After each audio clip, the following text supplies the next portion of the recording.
Es un gusto que nos volvamos a encontrar en esta clase ahora, la de arquitectura, historia de la arquitectura del siglo XX hasta nuestros días.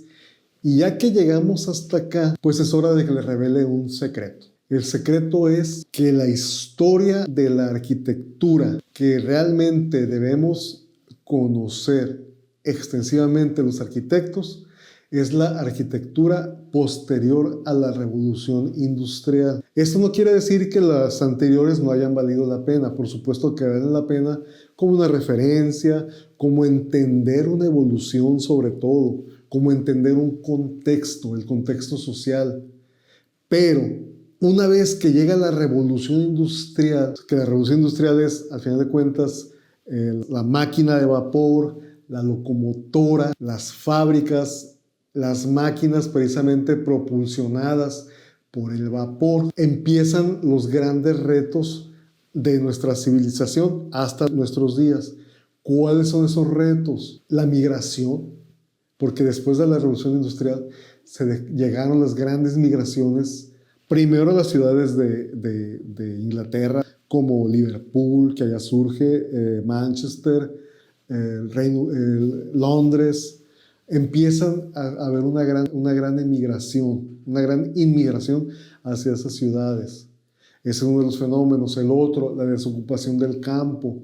El otro, el hacinamiento. El hacinamiento de tener de repente mucha gente reunida en un punto geográfico, vamos a decirlo así, en un centro de población. Empiezan a ver la necesidad de transporte público, de vivienda asequible. De hecho, la primera vivienda asequible es la que se genera por las mismas fábricas.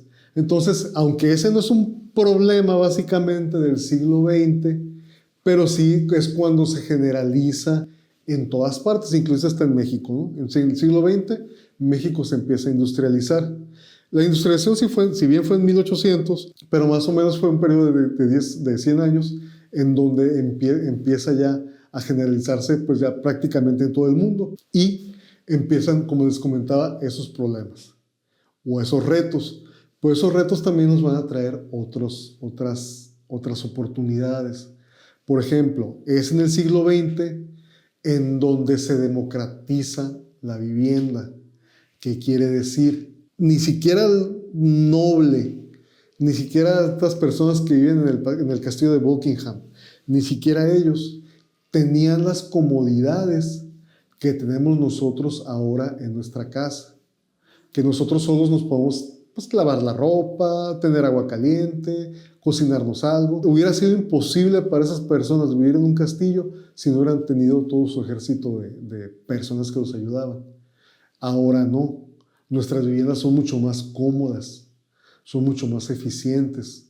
Nos permiten darnos una vida de mucha comodidad y mucho más si la comparamos con ellos, ¿no? Entonces, el siglo XX es precisamente la consolidación de ciertos cambios que iniciaron en el siglo XIX, pero también a partir del siglo XX surgen estas grandes revoluciones, por decirlo así, arquitectónicas, ¿no?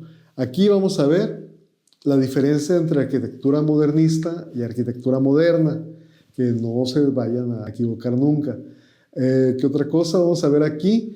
Vamos a ver el nacimiento de la vivienda social. Vamos a ver el nacimiento de la estructura prefabricada. Vamos a ver también el gravísimo o importantísimo contexto político de la Segunda Guerra Mundial en la arquitectura. Y vamos a ver cómo ese movimiento político genera la dispersión de la arquitectura, ahora sí que a todas partes del mundo, pero empezando con América, pero si bien ya México no fue el protagonista en América de los cambios, como lo fue en la época del Renacimiento, sí lo fue el país del norte, Estados Unidos de América. Ahí se generan grandes cambios, se puede decir que se genera la arquitectura contemporánea porque aparece la Escuela de Chicago, que la inicia Louis Sullivan y otros arquitectos que venían desde Alemania.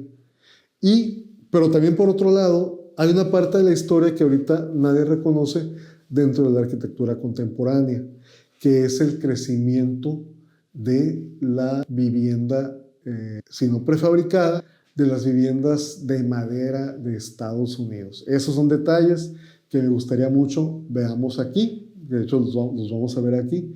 Cómo es que esa parte de la arquitectura contemporánea, que como no es una arquitectura de autor propiamente, pero al final de cuentas es la que genera, es la que generó, pues genera nuestra concepción de vivienda tal como es a un nivel global. Pero en un principio es la que ayuda a que Estados Unidos se posicione como potencia económica, pues que hasta la fecha lo sigue siendo, ¿no?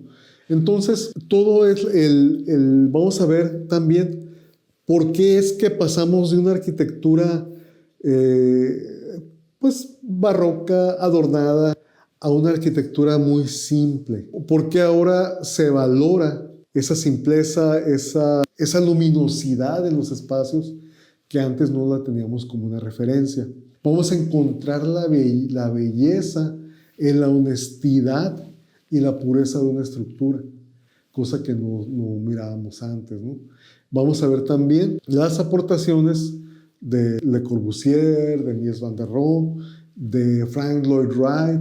Vamos a ver también las aportaciones de los arquitectos japoneses, una corriente bien interesante que se llama metabolismo. Vamos a ver varias cosas que formaron la arquitectura, que al final de cuentas el siglo XX viene siendo también otra revolución. Vamos a ver también las causas que originan el movimiento posmodernista. ¿Qué es el posmodernismo? Vamos a determinar aquí en clase si ya salimos del posmodernismo o todavía estamos en el posmodernismo. Y vamos a ver también cómo se sientan las bases de esta arquitectura que si bien ahorita no tenemos como un estilo como tal, porque ya lo que se ve son varios estilos, cómo se cimentaron esas búsquedas dentro del gran movimiento arquitectónico, dentro de la historia de la arquitectura.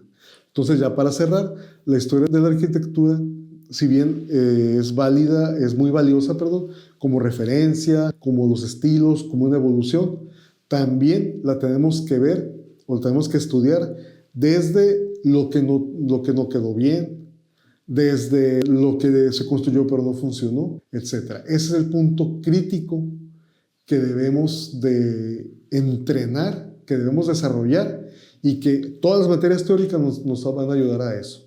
Entonces, por eso los invito a seguir con pues, mucha atención y mucho entusiasmo esta importantísima e interesantísima clase de arquitectura del siglo XX hasta nuestros días. Gracias.